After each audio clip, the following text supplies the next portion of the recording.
हम्म तो CBSE class 10 के book में सबसे पहला पोयम एक है जिसका नाम है डस्ट ऑफ स्नो। और ये काफ़ी बच्चे को बहुत इजी लगता है क्योंकि ये बस 2 पैराग्राफ का है। लेकिन काफ़ी बच्चे को इसे समझ में ही नहीं आता है कि ये पोयम कहना क्या चाहता है। So now nothing to worry. और क्योंकि आज हम जा रहे हैं पढ़ने के लिए डस्ट ऑफ स्नो बिल्कुल ईजिली वे में, और हम इसके पोएटिक डिवाइसेस को भी डिस्कस करेंगे। और नेक्स्ट वीडियो में बाय द वे मैं उसके इंपॉर्टेंट क्वेश्चन सर को भी कवर करूंगा। बट टुडे मैं इसका समरी और पोएटिक डिवाइसेस को डिस्कस करने वाला हूँ। So hey guys, what's up, welcome back to perfect concept solutions. So poem के ऑथर का नाम है Robert Frost. So let's get started. The way a crow swooped down on me, the dust of snow from a hemlock tree. तो यहाँ पे हमें इसे ध्यान से समझने की कोशिश करनी पड़ेगी। The way a crow swooped down on me means कि पेड़ पे एक हेमलॉक ट्री है और एक क्रो है, और वहाँ पे दोनों को ऐसा डिपिक्ट किया गया है, दोनों को मीन्स बैड माना जाता है, निगेटिव चेंज इज इट।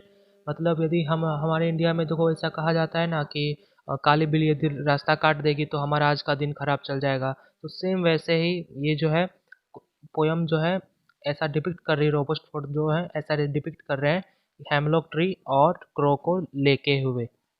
तो यहाँ पे किसी तरह उनके ऊपर जो है dust of snow meaning means कि आपको ये आपने बहुत बार ये सीनरी देखा होगा कि ठंड के दिन में जो कोल्ड कंट्रीज होती है जहाँ पे वहाँ पे ट्री के ऊपर जो पूरा बर्फ जम जाती है। तो वहाँ पे क्या हुआ कि ये रॉबर्ट फ्रॉस्ट के ऊपर में भी क्रो के उड़ने की वजह से या फिर वो बैठने की वजह से या फिर उसके मूवमेंट की वजह से उसमें तो बहुत सारा बर्फ ढका हुआ होता है। तो वो उनके कुछ जो है डस्ट डस्ट पार्टिकल मीनिंग कि झरना जैसा जो होता है वो उनके ऊपर गिर गया। तो यहाँ पे ये फर्स्ट पैराग्राफ ये शो करता है। और एक और बात कि ये फर्स्ट पैराग्राफ में ये चीज़ नहीं मेंशन किया गया है कि वो कैसे गिरा मीन्स आपको इसमें आपको यदि ऐसे लिख सकते हो कि मे बी बिकॉज ऑफ उसके मूवमेंट की वजह से, और मे बी बिकॉज ऑफ कि यदि वो वहाँ पे बैठा हुआ होगा क्रो पहले से और वो उड़ रहा हो तो उसके वजह से भी गिर सकता है। और एक और चीज़ मेंशन नहीं की गई है कि रॉबर्ट फर्स्ट आखिर वहाँ पे बैठे हुए थे या फिर वहाँ से गुजर रहे थे। सो ये चीज़ आपको ध्यान में रखनी है। Has given my heart a change of mood and saved some part of a day I had rued. यहाँ पे र्यूड का मीनिंग नीचे दिया हुआ है ग्लोसरी में, हेल्ड इन रिग्रेट।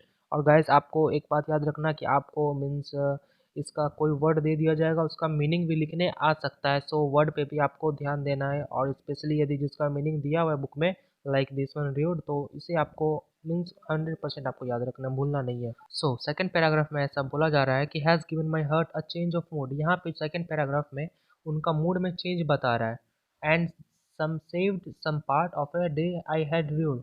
और उसको ऐसा मीन्स ऐसा लग रहा है कि जो अभी इसके साथ जो हादसा, आई मीन हादसा नहीं, जिसके साथ जो अभी जो चीज़ हुआ मीन्स वो उनके ऊपर वो स्नो का डस्ट गिरना, वो जो हुआ उससे उनको ऐसा फील हो रहा है कि वो उसका बाकी का बचा हुआ दिन उसका अच्छा हो गया। और रूड का मतलब देखो हेल्ड इन रिग्रेट, रिग्रेट करना हुआ। ओके। और यदि इस चीज़ को मैं यदि फिर से समराइज करके यदि वह अच्छा से बोलूँ तो मैं इसका मतलब ये होता है कि फर्स्ट पैराग्राफ में रॉबर्ट फ्रॉस्ट सैडनेस को डिपिक्ट कर रहे हैं कि वो सैड थे, और उसको उस सैड चीज़ को जो है हेमलॉक ट्री और क्रो से डिपिक्ट भी कर रहे थे जिसको बुरा माना जाता है। और फिर सेकंड पैराग्राफ में ये उनका मीन्स मूड में चेंज बता रहा है कि उनका मूड यहाँ पे चेंज हो रहा है सेकंड पैराग्राफ में।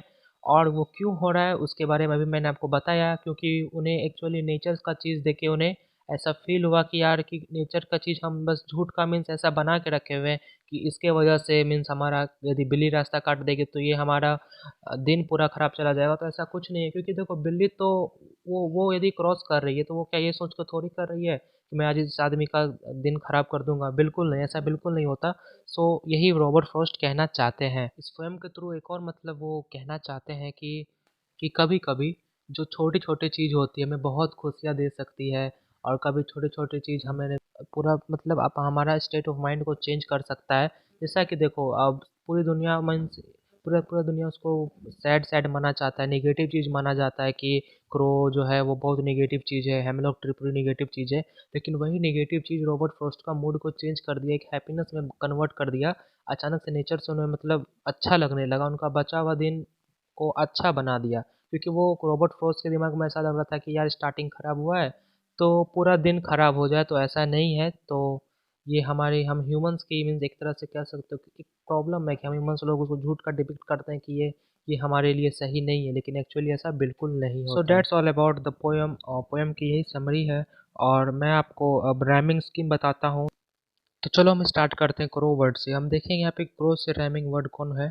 तो हम देख सकते हो कि यहाँ पे क्रो से बस स्नो बनता है और बाकी और कोई नहीं है। तो हम इसे सबसे पहले ए लिख लेते हैं। Okay next, now come to me. तो यहाँ पे मी का राइमिंग वर्ड और कौन है भाई, बस ट्री है। सो हम यहाँ पे ट्री और मी के सामने बी लिख देंगे। ओके, तो हमारा चलो फर्स्ट पैराग्राफ हो गया। अब सेकंड पैराग्राफ में हर्ट आता है। अब हर्ट का राइमिंग वर्ड क्या है, पार्ट है। सो हम यहाँ पे सी लिखेंगे, ठीक है, हर्ट और पार्ट के सामने सी लिखेंगे। और फिर मूड का राइमिंग वर्ड क्या है, मूड का र्यूड है। सो यहाँ पे हम डी लिख देंगे। तो अब देखो हमारा क्या बना, अब हमारा ऐसा बनता है A B C D. Okay guys, अब आता है नेक्स्ट हमारा एलिटरेशन। एलिटरेशन क्या होता है, words with same starting letter placed closely. Meaning कि आप कोई दो लेटर है और वर्ड कहो, दो वर्ड है जिसका फर्स्ट लेटर सेम हो और उसके बीच में बस कुछ ही डिस्टेंस हो, मीन्स कुछ ही वर्ड हो। तो चलो मैं दिखाता हूँ, तब आपको समझ में आ जाएगा। अब सेकंड पैराग्राफ के तुम फर्स्ट लाइन में देखो, यहाँ पे हैज़ और हर्ट के बीच में बस कुछ ही वर्ड है और दोनों का फर्स्ट लेटर में एच है। तो यहाँ पे हमारा एलिट्रेशन का तो मतलब एग्जाम्पल हो गया। और भाई इसके तुम थर्ड लाइन में आओ तो यहाँ पे देखो तुमको सेव्ड और सम मिल जाएगा। Okay, and next is your consonance. और कॉन्सोनेंस जो है, अब मैं आपको इसके बारे में बताता हूँ। यहाँ पे कुछ भी रिपीटिंग कॉन्सोनेंट साउंड होता है इसे। अब देखो ये क्या है, अब हमारे पोयम में क्या है। तो देखो यहाँ पे सबसे लास्ट लाइन में तुम आ जाओ, सेकंड पैराग्राफ का सबसे last line. Of a day I had rude. तुम देखो यहाँ पे लास्ट में ना एक डी बार बार आ रहा है, डे हैड र्यूड। सो यहाँ पे मतलब मेरा कहने का सेंस है, जो भी कॉन्सोनेंट जो मीन्स बार बार रिपीट हो रहा है उसे हम कॉन्सोनेंस कहते हैं। ओके, तो तुम्हारा फिर लास्ट में तुम्हारा बचता है वो है इंजैपमेंट। इंजैपमेंट क्या होता है, अब इंजॉयमेंट होता है same sentence continued in 4 lines. अब देखो यहाँ पे तुम यहाँ पे हमारा, अब देखो हमारा दो पोयम देखो, दोनों पैराग्राफ को देखो। अब देखो यहाँ पे कोई फुल स्टॉप नहीं है, यहाँ पे जो है मतलब चारों लाइन एक लाइन बनता है, ठीक है। तुम देखो यहाँ पे फुल स्टॉप, जैसे तुम सेकंड पैराग्राफ ले लो तो has given my heart a change of mood and I saved some part of a day I had dreamed. तो इसमें भाई फुल स्टॉप सबसे लास्ट में आ रहा है। व्हाट डज इट मीन, ये जो पोयम के स्टैंजा है ये मीन्स एक लाइन है एक्चुअली। ये 4 लाइन अलग अलग सेपरेट लाइन नहीं है, इसको बनाया तो गया है ऑफ कोर्स, लेकिन ये एक लाइन है। Okay, with this I'm gonna end my this video because all the topic has been covered, and now I will be uploading a next session in which you will be getting about question answers. Yes, important question answers of desktops now. So please do like, subscribe. I mean, liking is not important for me, you can dislike also, but please do subscribe my channel. Okay, and after subscribing don't forget to press the bell icon, क्योंकि आप bell icon को press करते हो तभी आपको next video की notification आती है। So do, I hope you will do. So thank you, bye bye, see you in the next video.